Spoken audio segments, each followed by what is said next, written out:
Salut tout le monde! Aujourd'hui on se retrouve pour la 26e capsule littéraire avec un livre qui occupe pour moi une place très importante puisqu'il sera aujourd'hui question, comme vous avez pu le voir dans le titre, de L'Assommoir d'Émile Zola.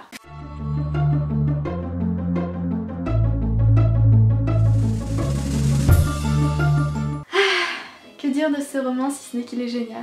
Tout au long de cette histoire, on va suivre le personnage ô combien attachant de Gervaise. Gervaise, pour vous faire simple, c'est une femme du peuple qui est blanchisseuse et qui rêve plus que tout d'avoir sa propre blanchisserie. Au début de l'histoire, elle quitte sa campagne avec son mari Lantier pour gagner la capitale où elle espère pouvoir concrétiser son rêve. C'est une femme très simple, bonne, généreuse qui rêve juste de concrétiser son plan d'avenir, si je peux dire comme ça, et qui veut que sa famille aille bien, que ses proches se sentent bien dans la vie également, qu'elle ait de quoi les nourrir. Enfin bref, c'est une femme très simple en somme. Une femme qui veut juste une vie un tant soit peu tranquille et à l'abri du besoin. Et pourtant, dans son roman, Zola va vraiment la malmener puisque tout au long du récit, on va suivre les hauts et les bas de son existence, son ascension et surtout sa chute sociale et les nombreuses désillusions que ce petit bout de femme vit,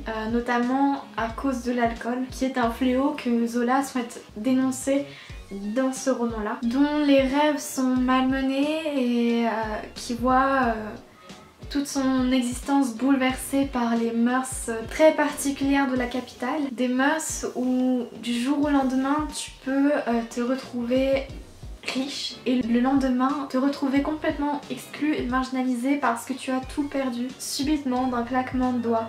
Vraiment c'est un roman bouleversant que j'ai adoré lire, qui occupe vraiment une place importante dans mon cœur. Vraiment pour vous dire, comme je vous l'avais dit de toute façon dans l'intro, c'est vraiment un livre fondamental je pense, et notamment au niveau des classiques. Le gros point fort du roman, je pense que vous l'avez compris, c'est le personnage de Gervaise à qui je voue un amour sans fin. C'est une femme forte qui a des idées d'indépendance, qui sait ce qu'elle veut, elle est ambitieuse et pourtant elle est piétinée, elle est ballottée, elle souffre toute sa vie et tu lis son calvaire, tu lis ses rêves piétinés, ses rêves déchus, sa déchéance totale au sein d'une société où elle s'était dit je vais pouvoir réussir, je vais pouvoir avancer et réaliser mes rêves. Surtout qu'en soi c'est un personnage qui est bon, qui est généreux, y compris avec les personnes qui peuvent lui faire des coups bas, des personnes qui peuvent parler en mal d'elle quand elle a le dos tourné. C'est vraiment une femme incroyable, une battante, c'est un personnage marquant en fait, c'est vraiment un personnage original en soi et qui est tellement bien décrit par Zola.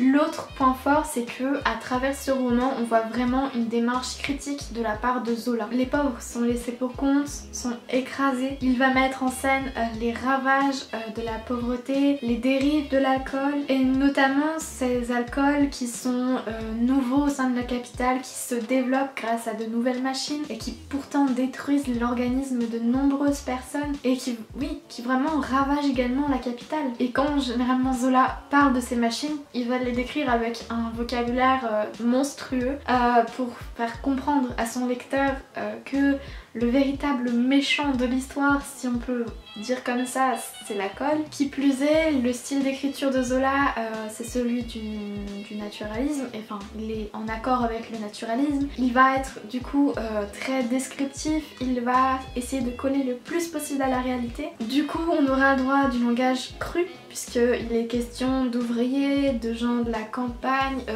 en tout cas dans le passé j'entends, et tout ça pour faire en sorte vraiment de retranscrire le plus fidèlement possible la crasse dans laquelle malheureusement les gens pauvres vivent, mais également leur force, la fierté de ce peuple qui travaille et qui veut concrétiser des rêves ma foi très honnête, très simple. Vraiment je me stoppais là parce que pareil que pour d'autres livres, je risque d'en parler pendant des heures parce que c'est vraiment un roman qui m'a marqué, que j'ai adoré découvrir, qui a été un peu aussi une révélation parce que Zola j'en entendais un peu, on va dire pas forcément du bien parce qu'il est connu pour des très longues descriptions, pour des romans voilà où c'est un peu lent à se mettre en place et tout ça, et j'ai commencé par L'Assommoir et après ça a été vraiment une très chouette rencontre avec l'auteur et depuis je continue de lire les autres œuvres qu'il a pu faire et je m'intéresse à lui, voilà. Bref, je me stoppais là. Vous voyez, je divague encore. J'espère que la vidéo vous a plu et qu'elle vous a donné envie de le lire. Ça me ferait très plaisir que vous me disiez en commentaire si c'était le cas ou pas. Moi je vous dis à très bientôt pour de prochaines vidéos, voire même à demain si vous suivez la série en temps et en heure. Et puis je vous fais d'énormes bisous. Salut!